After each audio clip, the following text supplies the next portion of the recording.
Hi, this is Congressman Steve Scalise. Earlier in the week we had asked you to submit questions so that we can conduct a Facebook town hall meeting.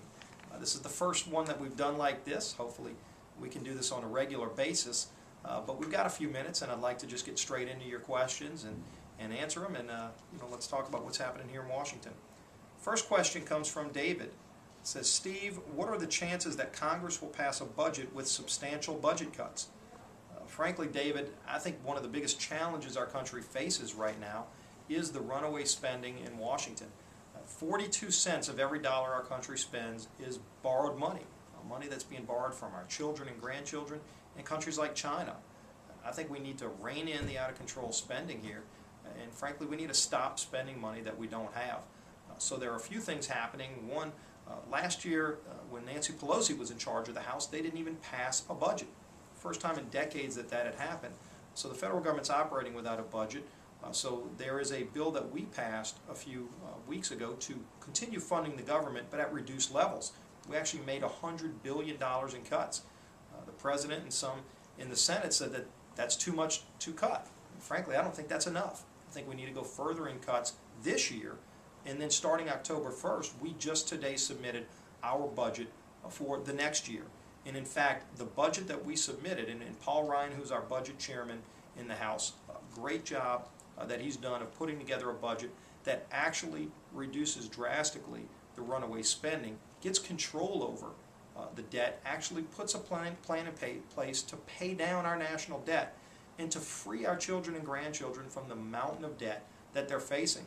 I think the total number right now that we're working on in terms of long-term cuts is over $6 trillion that will be pared back to get spending under control in Washington. When you look at the growth that we've seen, I don't know many families out there that have seen an 80% increase in their spending over the last 2 years. Yet that's what's happened to many federal agencies here in Washington. So we need to rein this in. It needs to be taken seriously, and I'm hoping that some of the big spenders up here in Washington get that message, because we've got to send it whether they get it or not. So thank you for your question, David. Next question comes to us from Pam. What Pam asks is, can we find a way to encourage businesses to keep jobs in America, whether it's tax credits, incentives, or something other than that? If you looked, there was a really good report that 60 Minutes did about a week and a half ago that showed that the United States of America has the highest corporate tax rate in the world.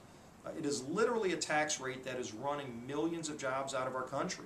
And they featured this little town in Switzerland, and they showed how a lot of these companies that do business in America have moved jobs overseas because they just can't afford to keep doing business in a global economy because of this massive tax rate that's burdening employers here in America. But what I'd like to see us do, and in fact what our budget does that we presented today, is cuts those tax rates back and cuts taxes while controlling spending in Washington. Because frankly, the problem we have in Washington is not that people aren't taxed enough, it's that Washington spends too much money.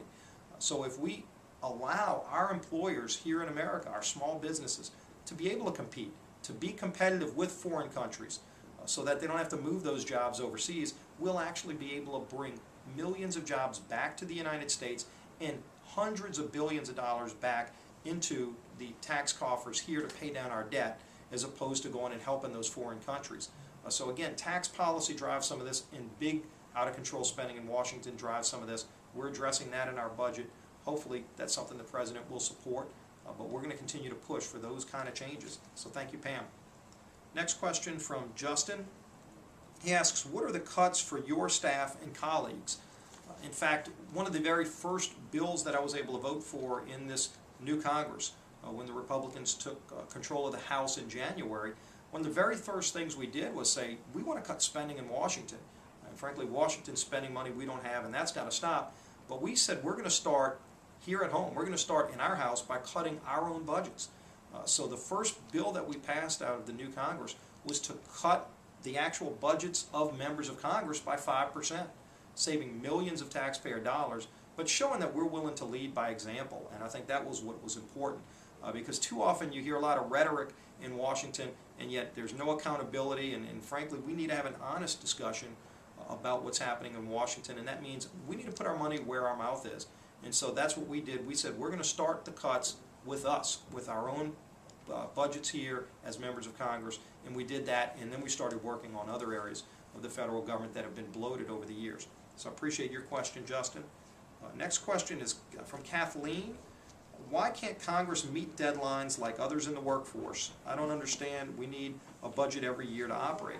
Frankly, families have been operating in their own budgets. They've been making the tough choices. It's in Washington where they haven't been living within their means. We need to make Washington live within their means.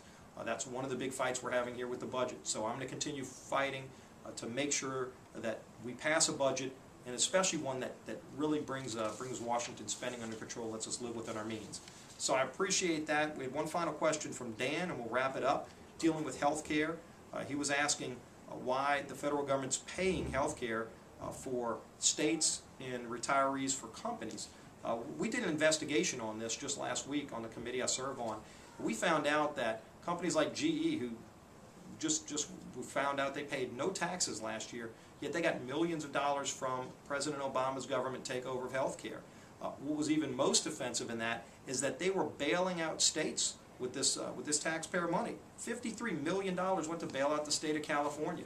$47 million went to bail out the state of New York. Again, this is all money that we don't have, money that's being borrowed from our children and grandchildren. I want to get that money back and give that back to the taxpayer to pay down our debt. So as you can see, we've got serious spending problems in Washington, but we're fighting to make changes, to make real cuts in spending so that our children and grandchildren can have the same opportunities to achieve the American dream that we enjoy today. So thanks again for participating in this town hall. I hope we get to